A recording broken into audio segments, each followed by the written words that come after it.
नमस्कार सभी को, नमस्कार नमस्कार नमस्कार। आज मैं फिर आपके सामने एक मैथ का बेहतरीन टॉपिक लेके आया हूँ, नंबर सिस्टम से जुड़ा हुआ यूनिट प्लेस। इस टॉपिक की एक खास बात है कि ये ऐसे अनएक्सपेक्टेड एग्जाम्स में पूछ लिया जाता है जहां आपको कोई उम्मीद ना हो इस टॉपिक की। इसका टॉपिक का मैं पूरा आपको जीरो से बिल्कुल समझाऊंगा यूनिट प्लेस होता क्या है।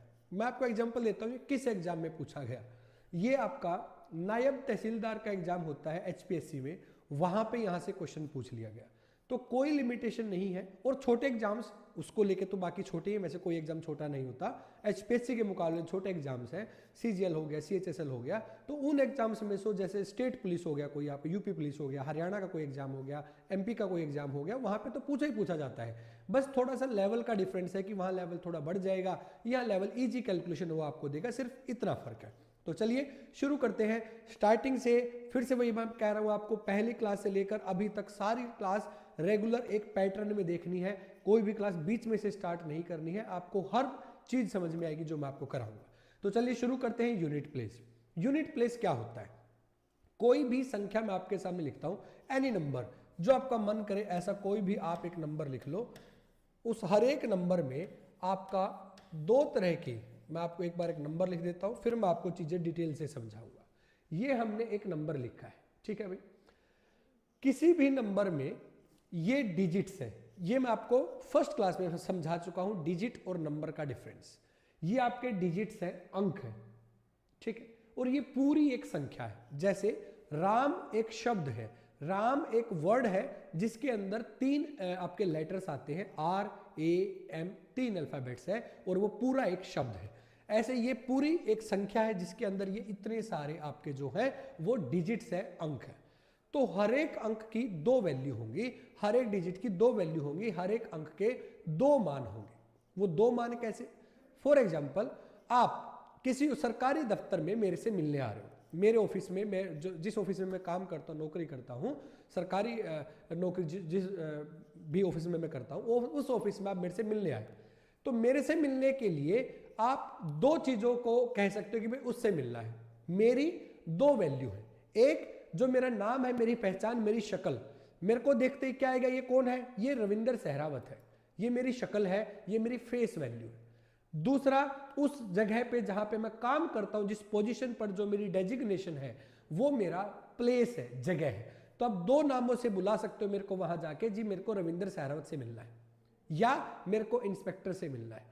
आप दोनों में से कोई एक नाम लोगे, या तो रविंदर सहरावत से मिलवा दो जी, या फिर मेरे को इंस्पेक्टर से मिलवा दो। रविंदर सहरावत मेरी फेस वैल्यू है, जो मैं हूं और जिसको देखते आप हाँ रविंदर सहरावत है, और दूसरा मेरी जगह, मेरी पोजीशन, आपका मेरा जो है प्लेस वैल्यू है। तो दोनों अलग अलग चीजें हैं। ऐसे यहां पे भी किसी भी संख्या में कोई भी अंक अगर लिखा है तो उसकी दो वैल्यू होती है। एक वैल्यू को हम बोलते हैं उसका प्लेस वैल्यू, प्लेस वैल्यू, और दूसरे को हम बोलते हैं उसका फेस वैल्यू, ठीक है भाई। फेस को हम अंकित या जातीय मान भी बोलते हैं, अंकित या जातीय मान। और प्लेस को हम बोलते हैं हिंदी में स्थानीय मान। तो हर एक नंबर की ये दो वैल्यू होगी।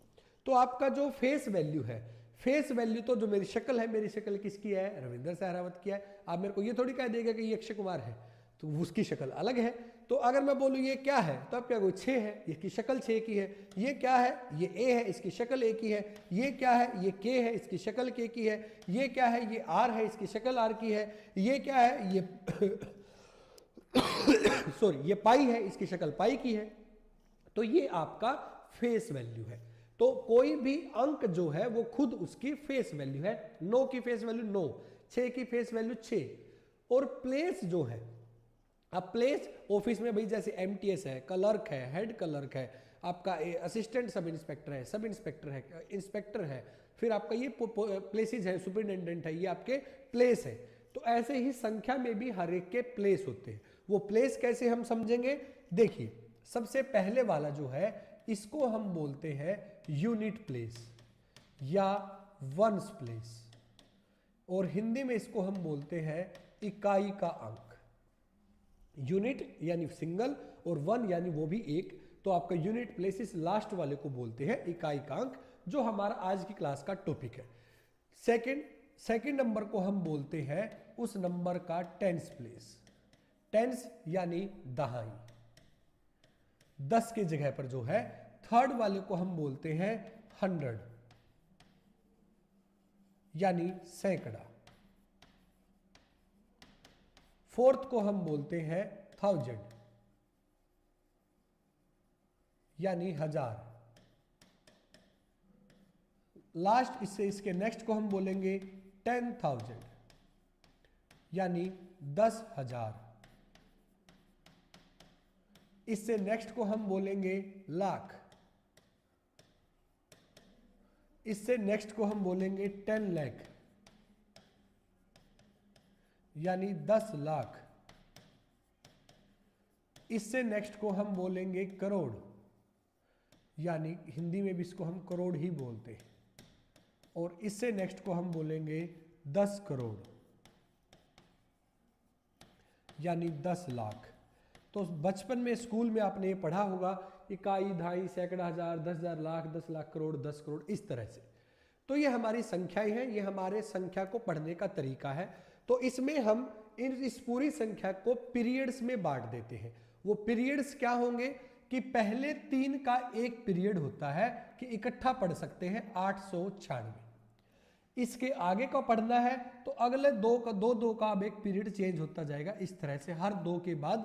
इसीलिए कोमा कहीं भी नहीं लग जाता, इस पैटर्न से कोमा लगता है। इंडियन स्टैंडर्ड में कोई भी संख्या पढ़नी है तो ऐसे पढ़नी है कि यहां से पढ़ना है तो 7,896, यहां से पढ़ना है तो ये पीरियड इकट्ठा पढ़ा जाएगा 47,896।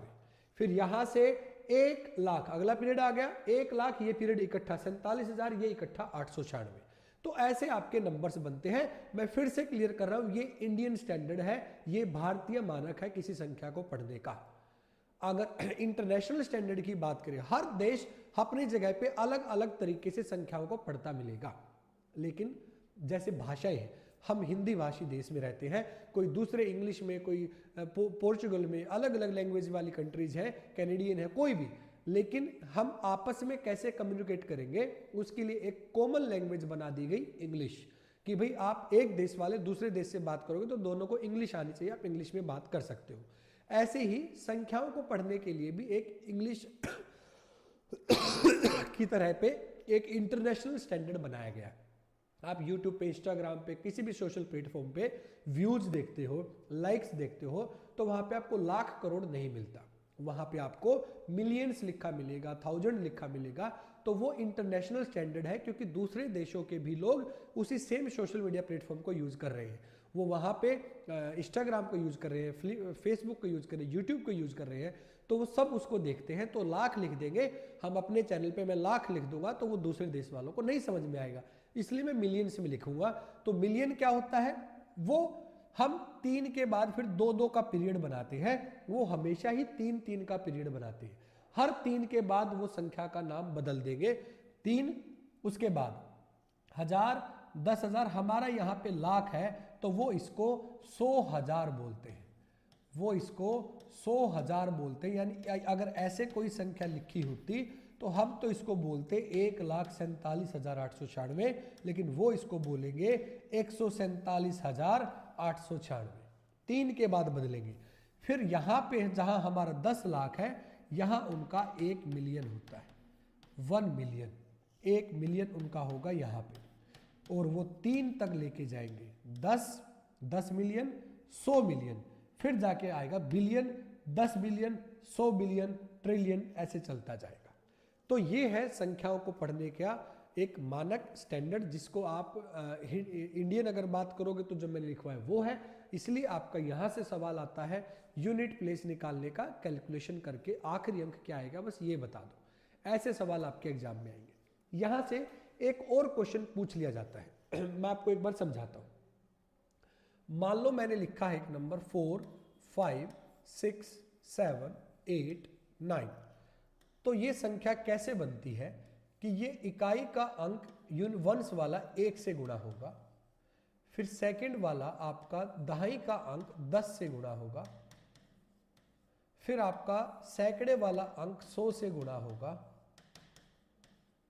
फिर आपका 1000 वाला 1000 वाला 1000 से मल्टीप्लाई होगा, फिर आपका लास्ट नेक्स्ट जो है वो 10,000 से मल्टीप्लाई होगा, फिर जो नेक्स्ट वाला है वो आपका लाख से गुणा होगा, और इन सबको ऐड करके हमारी संख्या आ जाती है। ठीक है, तो आपका कोई भी संख्या लिखी है, अगर मैं इसमें आपको बोलता 6 का प्लेस वैल्यू बताओ, 6 का स्थानीय मान, ठीक है, स्थानीय मान 6 का, place value of 6, place value of 6, तो 6 का स्थानीय मान आएगा इकाई, दहाई, सैकड़ा, हजार, हजार, तो 6 का स्थानीय मान आएगा 6000। तो ऐसे ही 4 का अगर निकालना है तो इकाई, दहाई, सैकड़ा, हजार, 10,000, लाख, 4 लाख, 4 लाख, ये 4 का स्थानीय मान है, ये 4 का प्लेस वैल्यू है। ठीक है, यहां तक। अब यहां से एक सवाल पूछ लिया जाता है कई बार एग्जाम में कि मान लो 52179684 ये लिखा है, वो कहेगा फाइंड आउट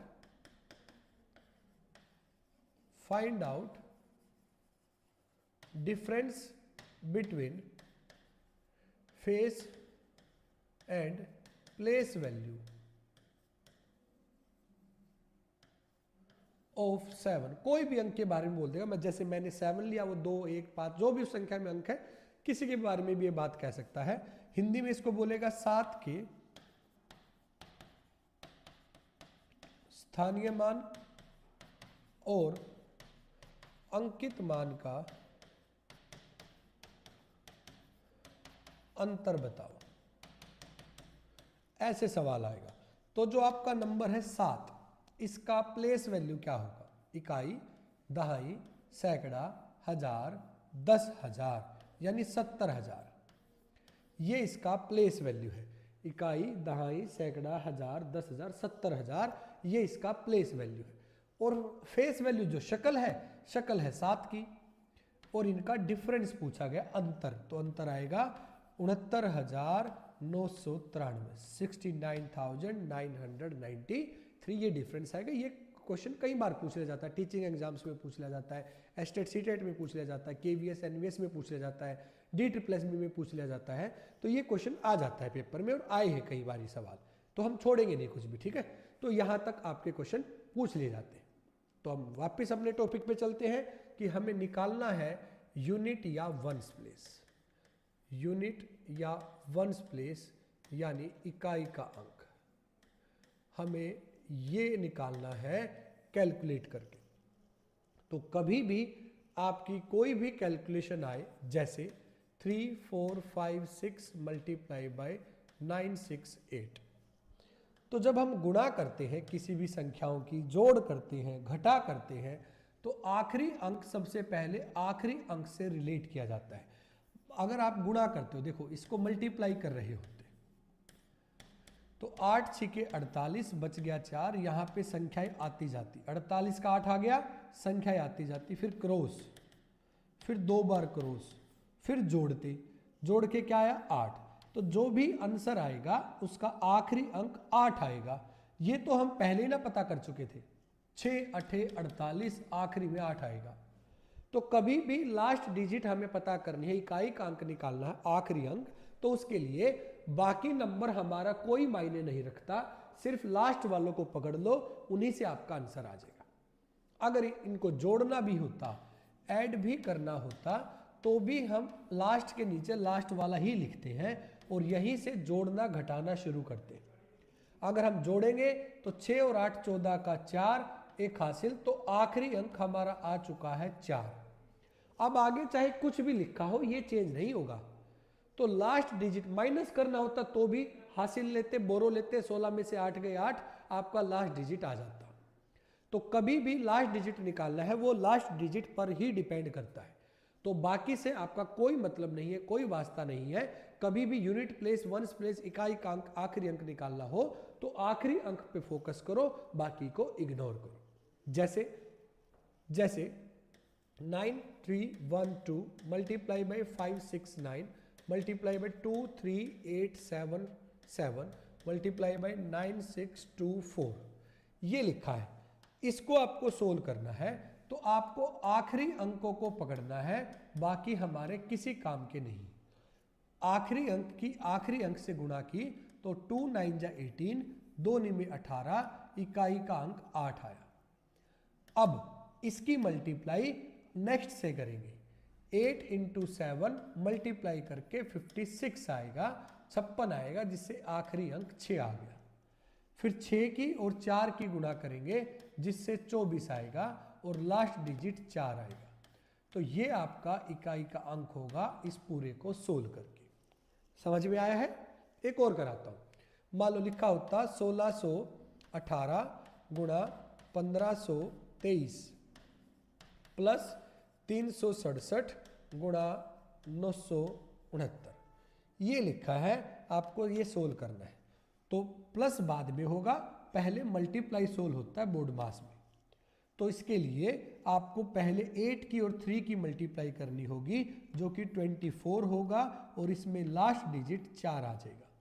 फिर प्लस करना होगा इसको किसके साथ, इन दोनों की मल्टीप्लाई से 63 आएगा, जिससे यूनिट प्लेस 3 आएगा।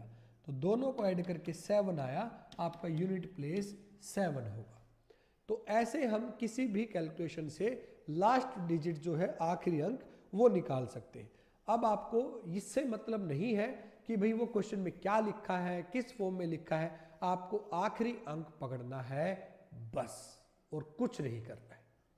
क्या ये बात समझ में आई है? अब पेपर में सवाल इतना आसान आने के चांस कम है। इतना आसान अगर सवाल आ गया तो मेरे अकॉर्डिंग सब बच्चे इसको कराएंगे। सब बच्चों मतलब 90% 80% बच्चे इस क्वेश्चन को कराएंगे। तो इतना आसान पेपर में नहीं आएगा। पेपर में क्वेश्चंस जो है वो आपके आते हैं पावर से। वो इन नंबर्स की कुछ ना कुछ पावर कर देगा। जैसे एक क्वेश्चन लिखता हूं मैं, 567 की पावर 567 मल्टीप्लाई बाई 969 की पावर 869। बताइए भाई यूनिट प्लेस क्या होगा? तो जब पावर इतनी बड़ी पावर आएगी तो सुपर कंप्यूटर भी सोल्व नहीं कर सकता। इसका मतलब क्या है, 969 को 869 बार गुणा करो। इसको तो 3-4 बार ही गुणा करेंगे तो हमारे कैलकुलेटर से बाहर आ जाएगा, और इसको इतनी बार गुणा करना है तो बहुत बड़ा नंबर आएगा। तो इस केस में हमें कुछ और तरीका निकालना होगा। कभी भी आपको ये लगे ना कि इतना बड़ा सवाल ये पेपर में कैसे होगा, तो ये समझ लेना कि सवाल बनाने वाला आपसे मेहनत नहीं कराना चाह रहा, उसका मोटिव कुछ और है। आप कोई गलत तार पकड़ रहे हो बॉम्ब डिफ्यूज करने के लिए, गलत तार काट रहे हो और बॉम्ब फट जाएगा। आपको ब्लास्ट नहीं करना है, आपको उसको डिफ्यूज करके निकलना है सही समय पे। कोई भी सवाल आपके सामने आता है तो वो आपके सामने एक टाइम बॉम्ब की तरह है। टाइम बॉम्ब में 2 चीज़ों का ध्यान रखना होता है कि आप उसको डिफ्यूज जब कर रहे हो, सबसे पहली चीज़ टाइम रहते करना है। ऐसे नहीं कि घर ले गए पूरी रात सोचते रहे, नहीं भाई इतना टाइम नहीं, उसमें टाइम बॉम्ब है, वो टाइम लगा हुआ है, इतनी देर बाद ये फट जाएगा। तो वो टाइम रहते आपको डिफ्यूज करना, सबसे बड़ी बात ये है। सवाल कर लिया, पेपर का टाइम खत्म हो गया, क्या करोगे? गोला भी नहीं भर पाओगे ऑनलाइन में। तो आपको टाइम रहते करना, ये पहला पॉइंट है। दूसरा है कि तार जब काट रहे हो, टाइम है आपके पास, स्पीड से काट दे, लो भाई, लेकिन गलत कट गया तो भी वो बम ब्लास्ट हो जाएगा। तो सही सवाल सही तरीके से सही समय में, सही तरीका सही समय, सही तार पकड़ना है और टाइम के अंदर काटना है। तो ये चीज़ का ध्यान रखना है कि सवाल बनाने वाला मेहनत नहीं कराना चाह रहा, वो कोई ऐसी चीज़ है जो आप नहीं पकड़ पा रहे, आपको ढूंढनी है। चलिए, ये सवाल सोल्व करने हैं तो आपको हर एक अंक के बारे में पढ़ना होगा। नेक्स्ट पेज पे मैं लिख देता हूं, हमारे पास कुल मिलाकर 10 अंक होते हैं, 10 डिजिट्स हमारे पास होती है टोटल। इन सभी के बारे में हमें यह समझना होगा कि किसका पावर चेंज करने पर क्या रिएक्शन मिलेगा हमें। अगर लास्ट में 0 लिखा है तो क्या क्या आ सकता है, लास्ट में 3 लिखा है क्या क्या आ सकता है, लास्ट में 7 लिखा है, पावर चेंज करने पे क्या क्या हमारे को लास्ट डिजिट मिल सकती है। हर एक डिजिट को हमें समझना होगा। तो मैं आपको शुरुआत कराता हूं स्टार्टिंग के 2 डिजिट्स और बीच के 2 डिजिट्स को इकट्ठा लेकर। ये चारों डिजिट्स एक ही तरह से रिएक्ट करते हैं। कैसे? अगर किसी नंबर के लास्ट में 0 है और आप इसकी पावर बदल रहे हो, जैसे 10, जैसे 100, जैसे 1000, जैसे 10,000, 4 जीरो आ जाएंगे, तो आप एक चीज नोटिस करोगे कि अगर लास्ट में 0 आ गई किसी नंबर की, तो इस चीज से, अब मैं एक को नहीं फोकस कर रहा, मैं दोबारा ये बातें नहीं बोलूंगा, आपको समझ में आ जाना चाहिए कि मैंने बोला था आखिरी डिजिट पे फोकस करना है जब आखिरी डिजिट निकालनी, बाकी कुछ लिखा हो हमारे मतलब का नहीं है। तो 0 से पावर बदलने पर हर बार 0 ही तो आया, ये चेंज ही नहीं हो रहा। तो 0 अगर किसी नंबर के लास्ट में लिखा है तो उसकी पावर कुछ भी कर लो, लास्ट डिजिट तो 0 ही रहेगी। अब 1 को समझते हैं। अगर किसी नंबर के लास्ट में 1 लिखा है तो उसकी पावर खोलने से क्या इफेक्ट पड़ेगा, हम ये चेक करेंगे। 11 का स्क्वायर, 11 का क्यूब, 11 की पावर 4। तो आपने एक चीज नोटिस की होगी कि अगर किसी नंबर के लास्ट में 1 आ रहा है तो पावर खोल के भी हमेशा 1 ही आ रहा है। तो अगर किसी नंबर के लास्ट में 1 लिखा है, 1 लिखा है, तो इसकी पावर कुछ भी कर लो, रिजल्ट में हमेशा 1 ही आएगा, रिजल्ट में हमेशा 1 ही रहेगा, 1 ही आएगा। नेक्स्ट देखिए, अगर किसी नंबर के लास्ट में 5 लिखा है, जैसे 15 आया, 225 आया, 33 75 आया, और ये ऐसे चलता जाएगा। तो हमने ये चीज नोटिस की कि अगर किसी नंबर के लास्ट में 5 है तो पावर खोल के भी 5 ही आ रहा है, यानी अगर किसी नंबर के लास्ट में 5 लिखा है उसकी पावर कुछ भी कर लो, रिजल्ट के लास्ट में भी हमेशा क्या मिलेगा, 5 ही मिलेगा। संख्या के आखिरी में भी 5 ही मिलेगा। लास्ट देखिए, अगर किसी संख्या के लास्ट में 6 लिखा है और आप उसकी पावर्स ओपन कर रहे हो तो पावर कितनी भी खोल लो, आप देखोगे लास्ट में 6 ही रहेगा। अगर किसी नंबर के लास्ट में 6 लिखा है तो आप चाहे मर्जी कितनी भी पावर खोल लो, 6 ही रहने वाला है। तो अगर किसी नंबर के लास्ट में 6 आ गया तो उसकी पावर भी कुछ भी हो, रिजल्ट में 6 ही आएगा लास्ट में। क्लियर? देखिए एग्जाम्पल लेते हैं साथ के साथ। पेपर में पूछ लिया गया 261 की पावर 965 मल्टीप्लाई बाय 865 की पावर 863 प्लस 976 की पावर 1234। बताओ भाई इसको सोल्व करके क्या आएगा। तो पहले हम इनकी गुणा करेंगे, फिर इसमें जोड़ देंगे। तो सबसे पहले क्या देखना है, आखिरी में क्या लिखा है। अगर किसी संख्या के आखिरी में 1 लिखा है तो पावर कुछ भी हो 1 ही रहने वाला है। अगर किसी संख्या के लास्ट में 5 लिखा है तो पावर कुछ भी हो, खोल के 5 ही आएगा। प्लस अगर किसी संख्या के लास्ट में 6 लिखा है तो पावर कुछ भी हो, लास्ट में 6 ही आएगा। तो यहाँ से आया 5 प्लस यहाँ से आया 6, जोड़ के आया 11, इकाई का अंक 1 होगा, ये आपका आंसर होगा। तो लास्ट में 1 आएगा, 1 आएगा, ये आपका आंसर हो जाएगा। बताइए यहां तक क्लियर है या नहीं,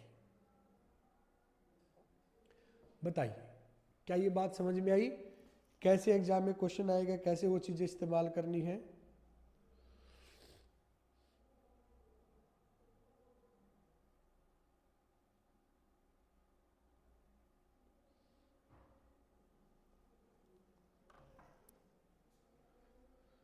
आया समझ में? कर लोगे? तो ये 4 डिजिट जो हमने पढ़ी है ये कभी भी आए लास्ट में ही रहेगा, हमेशा वही अंक जो लिखा है। अब मैं आपको 2 और लेके दिखाता हूं। ये दोनों नंबर किसी के स्क्वायर है। 4 2 का वर्ग है और 9 3 का वर्ग है। तो इनको सोल्व करते टाइम भी वर्ग वाला ही कंसेप्ट रहेगा। 4 और 9 में स्क्वायर वाला ही कंसेप्ट रहेगा, तरीका रहेगा। किस तरह से देखिए, अगर मैं 4 की पावर खोलूं तो 4 आएगा, 16 आएगा, 64 आएगा, 256 आएगा और ये चलता जाएगा। और अगर मैं ऐसे ही 9 की पावर खोलूं तो 9 आएगा, 81 आएगा, 729 आएगा, 6561 आएगा, 61 आएगा। ठीक है, तो क्या क्या हमारे पास आया, 4 6 4 6, यहाँ पे 9 1 9 1, इसी तरह से ये चलता जाएगा। अब ध्यान से देखिए कि जब पावर में 1 था 3 था, 1 था 3 था, तो कुछ भी नहीं बदला, 4 से 4 ही आ रहा था, 9 से 9 आ रहा था, 9 से 9 आ रहा था। मीन्स अगर 9 और 4 दोनों की पावर, ये लास्ट में लिखा है किसी के 9 या 4, और पावर ओड नंबर हो, यानी विषम संख्या अगर इनकी पावर में लिखा है तो इनका लास्ट डिजिट यही रहेगा 9 और 4, ये कभी भी बदलने वाला नहीं है। जैसे मैंने लिखा 359 की पावर 413 गुणा 564 की पावर 713। तो हमने ये देखना है कि अगर नंबर के लास्ट में 9 या 4 है और पावर ओड नंबर है और पावर विषम संख्या है तो सेम रहेगा, 9 से 9 और 4 से 4 कुछ भी नहीं बदलेगा, जिससे यूनिट प्लेस क्या निकल के आया है, 6 यानी 6। लेकिन अगर किसी नंबर के लास्ट में 4 या 9 है और पावर आपकी इवन आ गई, सम संख्या आपकी पावर आ गई, तो इस केस में आपको कुछ नहीं करना, उसका बस स्क्वायर कर देना है, वर्ग कर देना है। 4 के केस में 4 का वर्ग, 9 के केस में 9 का वर्ग, तो 4 से आएगा 6 और 9 से आएगा 1। 4 का वर्ग कितना होता है, 16, और 9 का वर्ग 81, तो यहां से हमेशा 6 आएगा, यहां से 1। किस तरीके से, मान लो लिखा है 324 की पावर 324 इंटू 569 की पावर 400, ऐसे लिखा है। तो आप पावर्स को देखिए ध्यान से, क्या लिखा है, इवन नंबर, क्या लिखा है, इवन नंबर। तो इवन अगर पावर में लिखा है तो हमेशा उसका स्क्वायर कर दोगे। 4 का स्क्वायर 16 यानी इकाई का अंक 6। अगर 9 लिखा है तो 9 का स्क्वायर 81 यानी इकाई का अंक 1, और इनकी करनी है गुणा, जिससे हमें क्या मिलेगा, 6। ये आपका आंसर होगा। आया है समझ में कैसे हम 4 और 9 से इकाई का अंक निकालेंगे। अगर पावर इवन नंबर है तो आपको उस केस में पावर जो है वो स्क्वायर कर देना है, वर्ग कर देना है 4 का या 9 का सम संख्या में। याद रहने रखने का तरीका कि सम 2 से भाग होता है तो पावर 2 करनी है। मैं आपको कुछ 2-3 क्वेश्चंस कराता हूं। देखिए 341 की पावर 341 गुणा 344 की पावर 344 प्लस 566 की पावर 566 गुणा 599 की पावर 599। ये एक क्वेश्चन मान लो आपका लिखा है, तो ये सारे अंक सबकी प्रॉपर्टी दिमाग में होनी चाहिए। पहला, अगर किसी नंबर के लास्ट में 1 लिखा है तो पावर कुछ भी हो 1 ही आएगा हमेशा। किसी नंबर के लास्ट में 4 लिखा है और पावर इवन नंबर है, सम संख्या है, तो उसका वर्ग हो जाएगा, 4 का वर्ग 16 यानी इकाई का अंक 6। अगर किसी नंबर के लास्ट में 6 है तो पावर कुछ भी हो 6 ही रहने वाला है। और अगर किसी नंबर के लास्ट में 9 है तो पावर चेक करनी है कि अगर पावर ओड नंबर है, अगर पावर विषम संख्या है तो हमेशा सेम रहता है, 9 से 9 ही आएगा। तो यहाँ से मल्टीप्लाई करके यूनिट प्लेस 6 आया है और यहाँ से 9 छीके 54 4 आया है, तो 6 और 4 10, इकाई का अंक होगा 0। ये आपका आंसर होगा। आया समझ में? आया समझ में? एक और करते हैं, चलिए एक और करते हैं।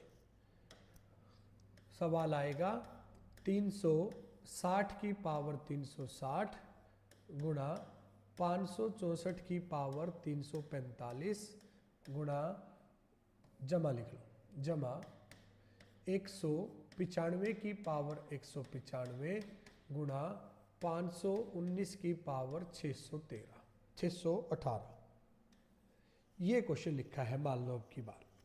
तो आपको वो सारे डिजिट्स याद होने चाहिए किस में क्या होता है। 0 1 5 6 में तो सेम, और 4 और 9 में ओड है तो सेम, इवन है तो स्क्वेयर। बस देखिए 0 है तो पावर कुछ भी हो 0, 4 है और पावर ओड है, विषम है, तो इस केस में सेम रहता है, 4 का 4 रहेगा। प्लस 5 है तो पावर कुछ भी हो 5 ही रहेगा, और 9 है और पावर इवन है, सम संख्या है, तो उसका स्क्वायर हो जाता है। 9 का स्क्वायर 81, यानी लास्ट में क्या आएगा 1। तो यहाँ से 0 की गुणा 0 प्लस यहाँ से 5, तो रिजल्ट होगा 5। बताइए समझ में आया?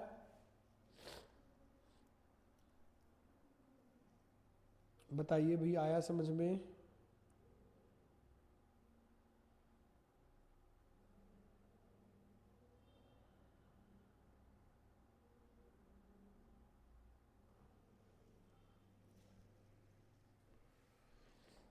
आया समझ में?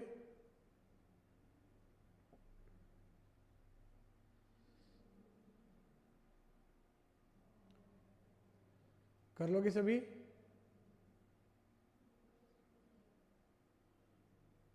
चलिए, तो हम जो अंक पढ़ चुके हैं अभी तक, हम जो भी अंक पढ़े हैं अभी तक, हमने कौन सा बचा है एक बार ये देख लेते हैं। हमारे पास कौन सा बचा है? हमारे पास बचे हैं करने के लिए 2 और 3, 7 और 8। इन चारों का रूल सेम रहता है। क्या सेम रहेगा? देखिए एक बार, चारों में सेम पैटर्न अप्लाई होगा। एक बार इनकी पावर ओपन करके देखते हैं। 2 की पावर 1 2, 2 की पावर 2 4, 2 की पावर 3 8, 2 की पावर 4 16। हर बार तो अलग अलग आ रहा है। 2 की पावर 5 32। हाँ भाई, अब मिल गया सेम, तो यहाँ रोक देंगे कि भाई 4 तक अलग अलग आ रहा था, फिर रिपीटिशन स्टार्ट हो गई है। उसके बाद 3 की पावर 1 3, 3 की पावर 2 9, 3 की पावर 3 27, 3 की पावर 4 81। अब अभी तक अलग अलग आ रहा है। 3 की पावर 5 243। रिपीट हो गया, इसमें भी 4 पावर के बाद रिपीटिशन स्टार्ट हुई। नेक्स्ट 7 की पावर 1 7, 7 की पावर 2 49, 7 की पावर 3 343, 7 की पावर 4 2401, और लास्ट 7 की पावर 5 16807। इसमें भी 4 के बाद 5वीं पे जाके रिपीट हुआ है। नेक्स्ट और लास्ट 8 की पावर 1 8, 8 की पावर 2 64, 8 की पावर 3 512 512, 4 4096 4096, और 5 होती है 32768। ये है इसकी 5 पावर।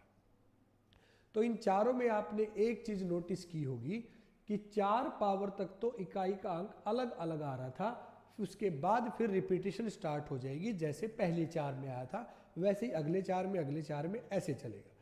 तो भाई ये 4 4 का पैटर्न हम कैसे समझेंगे? इस 4 4 के पैटर्न को एक बार आप समझ लीजिए। देखिए, अगर मैं आपको ये बोलूं, आपने कभी एग्जाम में ये चीज नोटिस जरूर कहीं ना कहीं फेस की होगी कि भाई पेपर में 4 कोड आ गए, आपके आगे वाले पर अलग कोड है, आप पर अलग, आप नकल मारने का प्लान बना के आए थे, चारों पर कोड ही अलग अलग आ गया। ए कोड अलग पेपर, बी कोड अलग, सी कोड अलग, डी अलग। अब कैसे नकल करोगे? तो 4 कोड में हम बच्चे कैसे बिठाते थे भी? पहले बच्चे पर ए कोड, दूसरे पर बी, तीसरे पर सी, चौथे पर डी, पांचवें पर फिर से ए, फिर बी, फिर सी, फिर डी, फिर 9वें पर फिर से ए, फिर बी, फिर सी, फिर डी, और ये आपका चलता जा रहा था। इस चीज में अगर कोई बच्चा हमारा 17वें नंबर पर बैठा है तो 4, 8, 12, 16 तक तो पूरे पूरे पेपर बट गए डी कोड तक। 17वें बच्चे पर ए आएगा। आपने क्या किया? 4 का पहाड़ा पढ़ा, 4 चौके 16, और उसके बाद आखिरी भाग होने के बाद, डिवाइड होने के बाद एक बचा तो पहला कोड आया। अगर वो बच्चा 22वें नंबर पर बैठा होता तो 4 से 4 पंजे 20 भाग होने के बाद 2 बचता तो उस बच्चे पर दूसरा कोड बी आया होता। अगर वो बच्चा 35वें नंबर पर बैठा होता तो 4 अठे 32, 3 शेष बचता तो उस बच्चे पर तीसरा कोड यानी सी आया होता।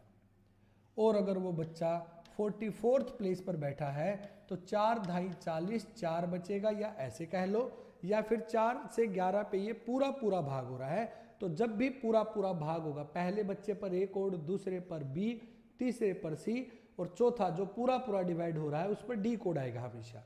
अगर पूरा पूरा डिवाइड हो रहा है तो हमेशा डी कोड आएगा। पूरा पूरा डिवाइड हो रहा है, 0 शेष बच रहा है या 4, उस केस में डी कोड आएगा, यानी आपको हमेशा 4 से भाग करना है। यहां पे ये रिपीटिशन 4 पावर के बाद हो रही है, तो आपको सिर्फ क्या करना होगा? आपको हमेशा उस पावर को 4 से भाग करना होगा। किस तरह से, एक बार समझ लीजिए। मान लो हमारे पास क्वेश्चन आ गया 348 की पावर 350, तो आपको क्या करना होगा? बड़े प्यार से समझना, कुछ मुश्किल नहीं है। आपको पावर को 4 से भाग देना है। 4 से भाग देना पड़े तो आखिरी के 2 अंक बहुत होते हैं, इसी से भाग हो जाएगा, पता चल जाएगा क्या शेष बच रहा है। पूरा नंबर डिवाइड करने की जरूरत नहीं है। जब मैं आपको डिविजिबिलिटी रूल्स पढ़ाऊंगा, विभाज्यता के नियम पढ़ाऊंगा, जब ये चीज आपको और क्लियर हो जाएगी कि कभी भी आपको 4 से भाग करना है तो आखिरी के 2 अंकों को भाग कर लो, बस लास्ट की 2 डिजिट्स को। 4 एकम 4, 4 दूनी 8, भाग करके 2 शेष बच गया, 2 शेष बच गया। तो जितना भी शेष बचेगा वो इसकी पावर में आ जाएगा। 8 की पावर 2, जिससे कि 64 आया है। तो इकाई का अंक होगा 4, ये आंसर है। कम समझ में आया? दोबारा देखिए, नंबर लिखा है 9357 की पावर 9357। तो मैंने आपको बोला पहला step, divide the power bye 4, और आखिरी 2 अंक बहुत हैं, इन्हीं को भाग कर लो। 4 एकम 4, 4 चौके 16, शेष बचा 1। अगर 1 शेष बचा है तो 7 की पावर 1 यानी 7 आंसर होगा। ये पावर में कर देना है, 7 की पावर में शेष, जो भी शेष बचेगा रिमाइंडर वो पावर में कर देना, रिमाइंडर को पावर में कर देंगे। और देखिए 1253 की पावर 1259,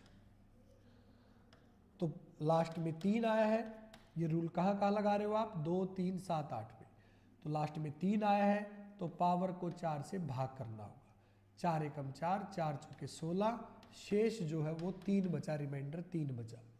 तो 3 बचा है तो 3 की पावर 3 करेंगे, 27 आएगा। लास्ट डिजिट 7 आपका आंसर होगा। ठीक है, तो 1 शेष बच रहा है तो 1 पावर में कर देंगे, 2 शेष बच रहा है तो उस नंबर की पावर में 2 कर देंगे, 3 शेष बच रहा है तो उस नंबर की पावर में 3 शेष कर देंगे। और अगर पूरा पूरा डिवाइड हो रहा है तो डी कोड याद करो तो 4 पावर करेंगे। पूरा डिवाइड हो रहा है, कंप्लीट डिवाइड हो रहा है तो पावर 4 करेंगे। कंप्लीट डिवाइड के केस में पावर जो है वो आपको 4 करनी होगी, हमेशा ये ध्यान रखना है। ठीक है, जैसे सवाल आ गया 842 की पावर 844, तो मैंने क्या सिखाया है? पावर को 4 से भाग करेंगे। 4 एकम 4, 4 एकम 4, ये तो 0 शेष बचा, तो 0 के केस में पावर हमेशा 4 करेंगे। 2 की पावर 4 16, तो क्या आया 6, ये आंसर होगा। क्लियर? तो 1 शेष बचता है तो 1 पावर, 2 शेष बचता है तो 2 पावर, 3 बचता है तो 3 पावर, और पूरा पूरा भाग होता है तो 4 पावर। ये आपका तरीका है, सारे अंक हमने पढ़ लिए। ठीक है, मैं आपको बताता हूं हमने कैसे कैसे अंक पढ़े हैं, क्या क्या उनका तरीका था। ये जो अभी हमने तरीका पढ़ा ना, पावर को 4 से डिवाइड करने वाला, अगर बाकी का कुछ भूल जाओ ना किसी भी अंक का, तो ये सब पे लगता है। 10 के 10 अंकों पर ये तरीका लगा सकते हो, पावर को 4 से डिवाइड करने वाला, ये सब पर आप लगा सकते हो। ठीक है, चलिए 0 1 सेम रहेगा, 2 3 पावर को 4 से भाग करेंगे और लास्ट डिजिट की पावर में शेष कर देंगे। 4 में इवन और ओड देखना है। ठीक है, इवन में सेम रहेगा और ओड में इसका स्क्वायर हो जाएगा, 4 का स्क्वायर 16। 5 और 6 में सेम रहेगा। 7 और 8 में पावर को 4 से भाग करना है और इनकी पावर में कर देना शेष। 9 में वही इवन और ओड पावर देखनी होती है, सम और विषम। विषम में सेम रहेगा और इवन में स्क्वायर हो जाएगा। ये है 10 अंक। फिर मैंने बताया ये पावर से 4 भाग करने वाला, पावर को 4 से, ये सभी पे लगा सकते हो। अगर भूल जाओ तो, नहीं भूलोगे तो ये इसमें आपका टाइम बच जाएगा बाकी चीजों से। तो मैं कुछ क्वेश्चन कराता हूं आपको, देखिए भाई। देखो, मान लो हमारे पास लिखा है, मान लो हमारे पास लिखा है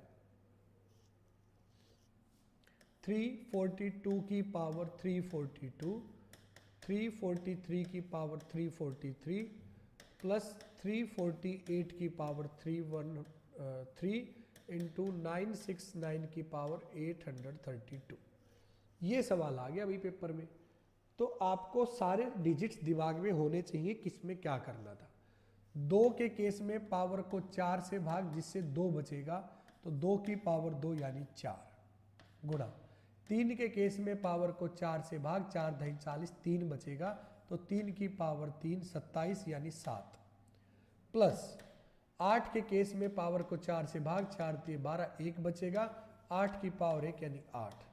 9 के केस में इवन पावर है तो 9 का स्क्वायर आंसर बताएगा यानी 81 1।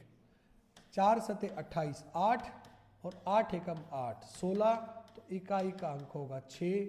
ये आपका आंसर होगा। बस इतना सा काम है, फ्री के 2 नंबर है। पेपर में आएगा सवाल, बहुत बार आया है और यूज भी बहुत होगा। इकाई का अंक हम यूज करेंगे काफी जगह कैलकुलेशन में अपनी, आप देखोगे ये चीज कि यूनिट प्लेस का इस्तेमाल हम कैसे करेंगे। ठीक है भाई, कर लोगे। एक और चीज बस ध्यान रखना, कई बार वो क्या करता है, मैं आपको प्रैक्टिस क्वेश्चंस दूंगा इसके, ठीक है।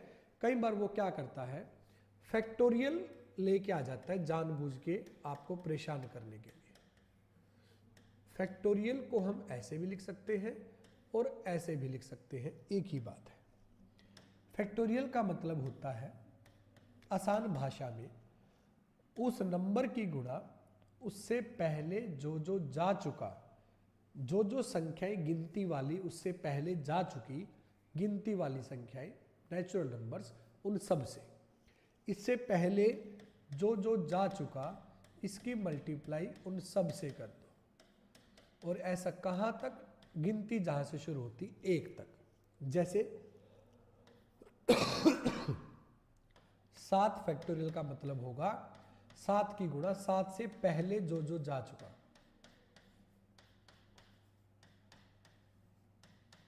ये 13 फैक्टोरियल का मतलब क्या होगा, 13 से पहले कौन कौन गया, 12 11 10 9 8 अप टू 1। तो कई बार वो यहां से भी क्वेश्चंस पूछ लेता है। इकाई का अंक क्या होगा, बड़ा सिंपल है। हमने लास्ट क्लास में पढ़ा था नंबर ऑफ जीरोज वाले टॉपिक में कि इवन नंबर और 5 के मल्टीपल की गुणा होती है तो लास्ट में 0 आती है।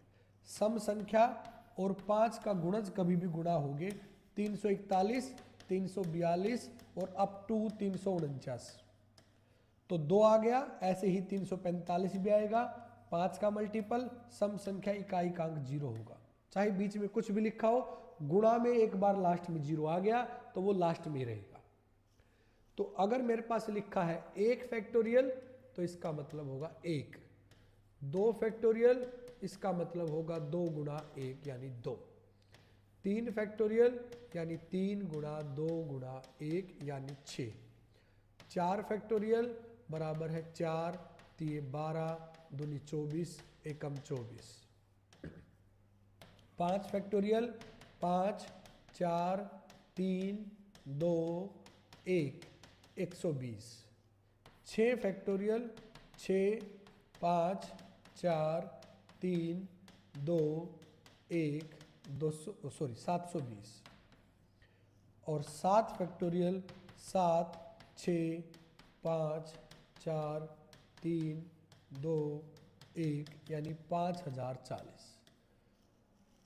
ठीक है भाई, तो इकाई का अंक पढ़ रहे हैं हम, तो हमें बाकी क्या मतलब है, इकाई का अंक देखना है हमें। तो इकाई का यूनिट प्लेस 1 2 3 फैक्टोरियल से 6 4 से 4, सिर्फ ये देख लेना आप, ये तो आप लिख के भी कर सकते हो, कोई लंबी चौड़ी गुना नहीं है। बाकी में सभी में क्या आया,